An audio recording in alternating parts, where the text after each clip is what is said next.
Hey guys, it's Victoria, the Heathen Hedge Witch, and today I want to share a little bit with you about what a Hedge Witch is. This is based off of my own experience and research. It's not an end-all be-all. As with most paths, it can mean something different for everyone, but this is what it means for me.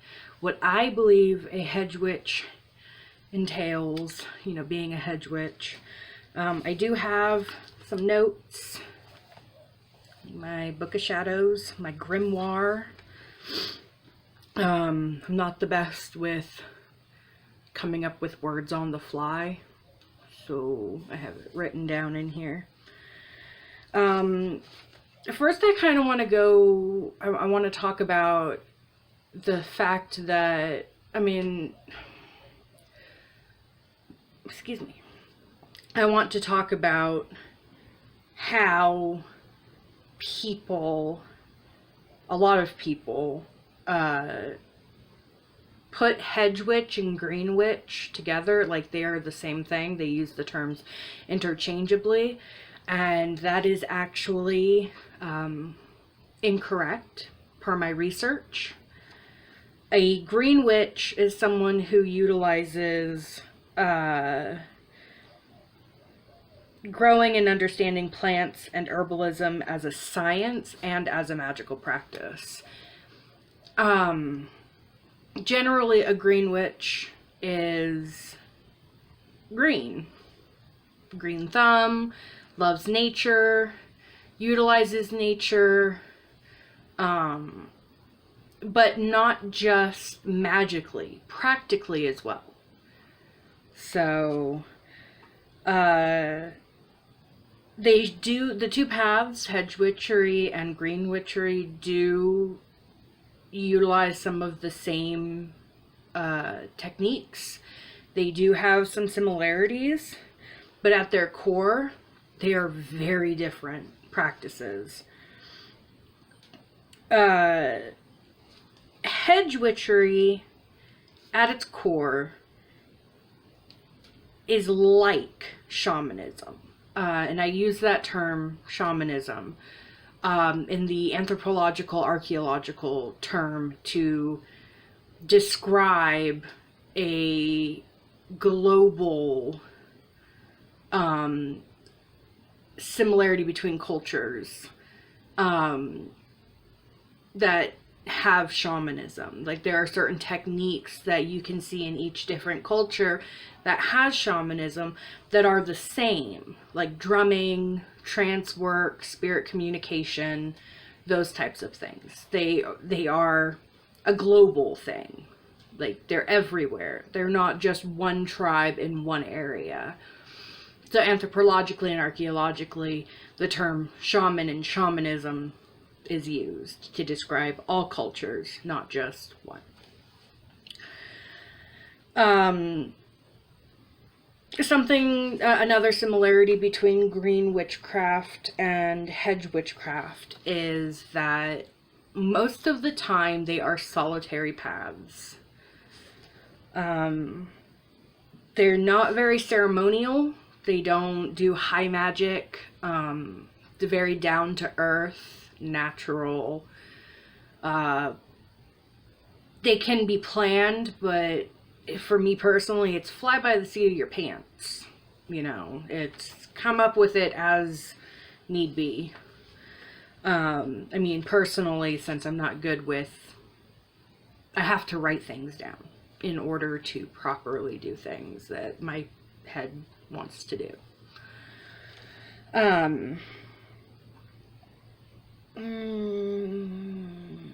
So another similarity is that both paths use herbs, and herbs are a big part of both paths. It's not just, let's use some herbs here and there. It's almost everything has to do with herbs, herbal ingredients for spells, for other workings. Herbs carry a lot of significance. Whereas green witchery does the growing of the herbs, the harvesting of the herbs, the science behind it, the practical use behind the herbs, and the magical use behind the herbs. Hedge witchery, a lot of the time, you know, it has to do with harvesting, growing, if you can do that. I don't have a green thumb. But it's the spirit of the plant. And I kind of went into it a little bit about connecting with the plants in one of my previous videos, the one where I talked about my apothecary. Talking to your plant, getting to know the spirit. Each plant has its own spirit, plus there is the spirit of the plant as a collective whole. So that's something that hedge witchery tends to focus a lot on, is working with the spirit of the plant. The lessons the plant can teach us, like say lavender, for instance. Lavender can teach us peace, calm, tranquility, relaxation, you know, things like that. And there are other things that it can teach us, most definitely, but those are the examples I have off the top of my head right now.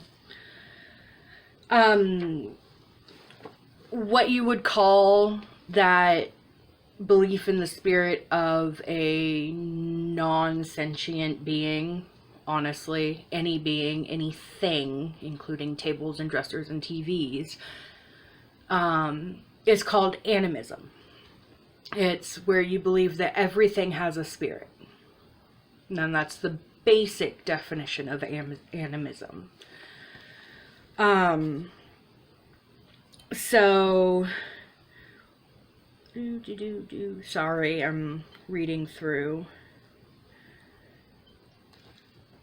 Okay, so something that, and it kind of goes along with the herbs thing, entheogenic, psychoactive plants can often be found in the hedge witch practice. It's not necessary, it's not required, but it can often be found because they are used to induce a trance-like state. Another thing that hedge witches, that is connected with hedge witchery, is baneful magic. Not bad, not dark, not black, just baneful. Things that may cause harm. I don't think that magic is black and white at all. But like bindings, curses, hexes, banishments, that sort of thing. You know, anything that can take on, that most people would describe as dark or black. It's not a requirement. Not at all. You don't have to practice baneful magic in order to be a hedge witch. It's just, it's a common association. And I'm not saying a lot of hedge witches do practice baneful magic. I am one of those that does. And I'm not embarrassed by it. I'm not scared to acknowledge the fact that I do that. It's part of my path, and everybody can do what they wish. So back to the psychoactive herbs. I don't know how many people know about flying ointments, but flying ointments are used in my practice. I use flying ointments, and the flying ointment that I that I use has belladonna, fly agaric, and a few others that are poisonous. So one of the things that you want to be careful of when you use the entheogenic, psychoactive, and poisonous herbs in your practice, do your research. Spend time researching the effects of each herb. I do not suggest that people step into using flying ointments that have these herbs in them, that have these plants in them, without either training or tons and tons of research. Excuse me.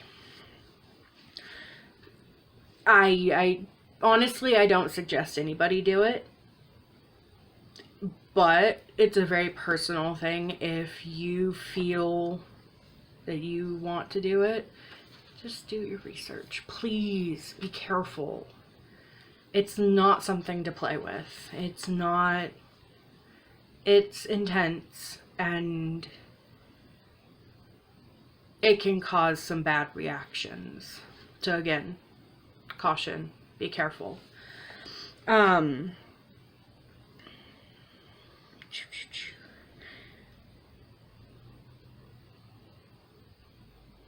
Okay, so like I was saying about shamanism, trancing is a big thing within, hedge witchery. With trancing comes the ability to move between the worlds. And that is actually where the name Hedge Witch comes from, is the fact that hedge witches ride the hedge. They have one foot in the other world, one foot in this world. And they travel between the realms, you know. And so another reason why hedge witches are called hedge witches is they often live at the boundaries of villages, towns, cities, wherever you live. Generally, they live at a boundary, something between civilization and the wilderness. So, and that is a symbolism of having one foot in the other world and one foot in this world. This world is the civilized world, the world of order. The other world is a world of wilderness, of chaos, and not chaos in a bad way, of disorder, of spirits, of everything that is not this world. So trancing, back to trancing, I'm rambling here. Being able to induce a trance-like state is a common aspect of shamanism from around the world in all different cultures. It's that altered state of consciousness that you're searching for when you're a hedge witch. You want to be able to leave this realm to communicate with spirits. Spirit communication, spirit work is huge. Now, I know this term has a lot of negative connotations, but necromancy is often a large part of a hedge witch's path.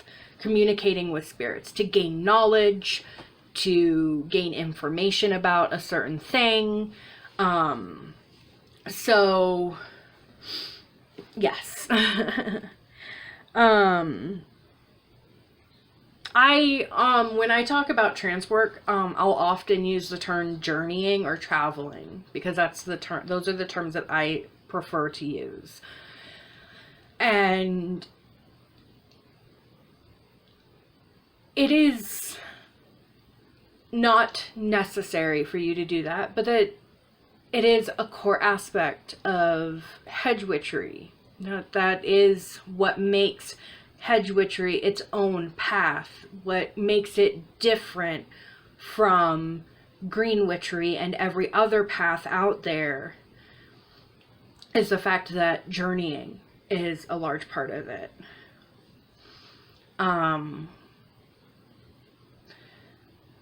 So, let's see. Another thing with hedge witches, back in the day when it was folk magic, the people that they were the people that you would go to for healings, for curses, for any type of magic. When nothing else worked, you would go to the boundary where the witch lived. And I believe Hedge Witch is a more modern term. I don't think it's all that old. But the concept comes from the time when the witches would live at the edge of the village or the town. So, I'm pretty sure that's about it. So, don't be discouraged when I say that you need to do a lot of research. You need to put in the time and the effort into learning this path if you want to be a hedge witch. It's not something you can just step into and assume that you know everything. It's not as simple as some paths are, because it requires gaining a lot of knowledge. I only just recently, within the last year, started calling myself a hedge witch, although I have been practicing hedge witchery for about 10 years now. I didn't feel comfortable calling myself a hedge witch until just recently. So I hope this video was informative. I hope I didn't ramble on too much. Thank you so much for coming and spending this time with me.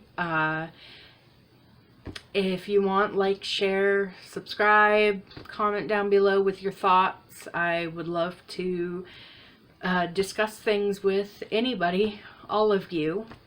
Again, thank you so much, and I'll see you later.